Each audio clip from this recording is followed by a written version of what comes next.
A few weeks ago, I made a batch of homemade chipotle sauce to drizzle on tacos and had a jar full of leftovers. So I started thinking what else I could use this on and remembered that I had shrimp in my freezer and several vegetables in the fridge that needed to be used up. I quickly combined all of that together, not having any idea how it would turn out, but it came out amazing, and today I'm happy to share with you my creamy chipotle shrimp. In a pan, you've got sauteed red bell pepper, garlic, and green onion combined with zesty chipotle sauce and fresh shrimp.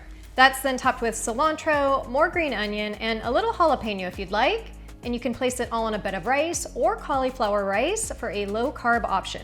I made this version with dairy, but you can make it 100% dairy-free, and I'll share a few tips in the video on how you can do that. I think this is the perfect recipe for summer as it's an easy meal that you can whip up in less than 30 minutes. It's light and fresh, and yet it's still packed with enormous flavor. So let me show you how to make it. The first thing we'll make is the chipotle sauce, so add a 1/4 cup of mayonnaise to a food processor. And I'm using my mini 4-cup food processor, which is the perfect size for smaller amounts and sauces. Then I'll add 1 cup of sour cream, and if you're dairy-free, you can use my cashew sour cream recipe that's on my website. To make chipotle sauce, we of course need chipotle peppers, and I prefer whole chipotle peppers that are in adobo sauce. So I'll add 2 of those with a little smidge of the adobo sauce for extra kick. And if you can only find dried chipotle powder, the equivalent in this recipe is about 1 teaspoon.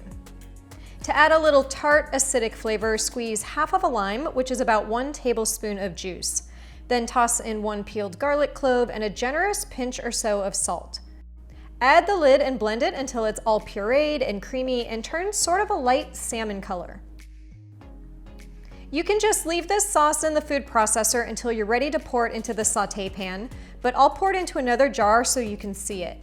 Because not only is this a great sauce for this shrimp recipe, but it's wonderful to make individually for tacos, fajitas, or anything you want to add a little creamy, spicy flavor to. It's best to prep all of the ingredients ahead of time for this recipe because it does cook quickly in the sauté pan. So next on our list is slicing 1 red bell pepper. Remove the seeds and membrane and slice it in half, then into thin strips and roughly chop it.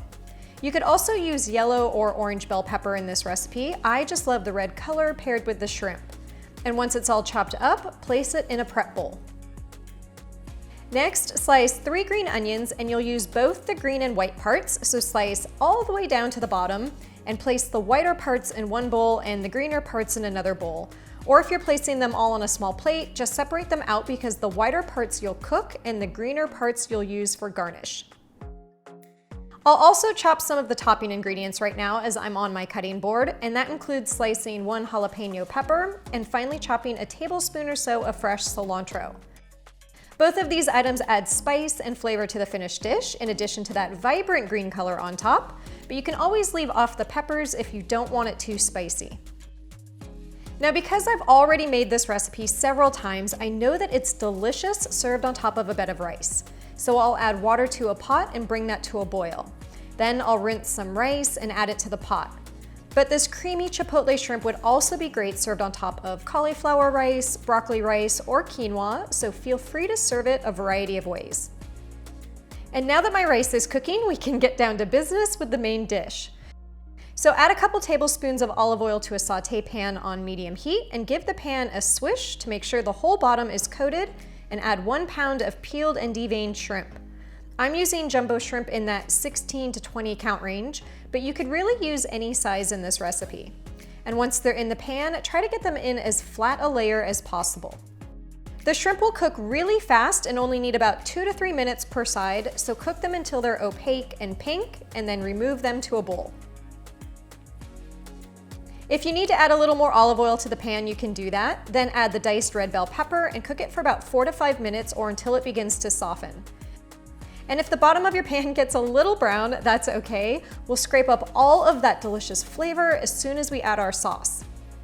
But for now, add the white parts of the green onion, 3 minced garlic cloves, and a sprinkle of salt and pepper. Then stir that all together and cook for another 2 minutes. Pour the chipotle sauce in the pan, add a half a cup of milk, and you can use dairy-free if you'd like.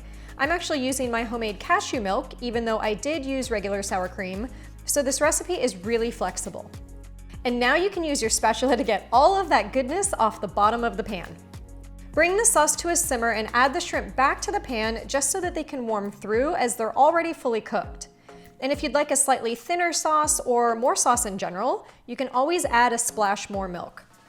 But my sauce is bubbly perfect today, as you can see. So after it's reached that simmer, I'll remove it from the heat and add my top garnishes with the remaining green onion, a sprinkle of cilantro, and the slices of jalapeno pepper.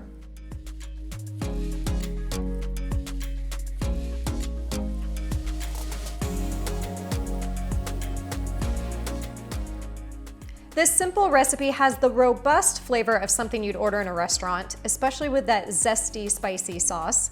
But you don't need a restaurant because it's so incredibly easy to whip this up all on your own. And perfect timing because my rice is now cooked, so I'll quickly drain that, let it steam for a few minutes, then add a few big spoonfuls to a serving bowl. I'll top the rice with the creamy chipotle shrimp, making sure to get plenty of shrimp, red bell pepper, and all those bits of garnish. And I always recommend drizzling more sauce because the rice is amazing once it soaks it up. I hope you guys enjoyed this tasty recipe, and if you did, make sure to give it a thumbs up, share it with your family and friends, tag me on Instagram when you make it, and well, I'm gonna go enjoy this bowl.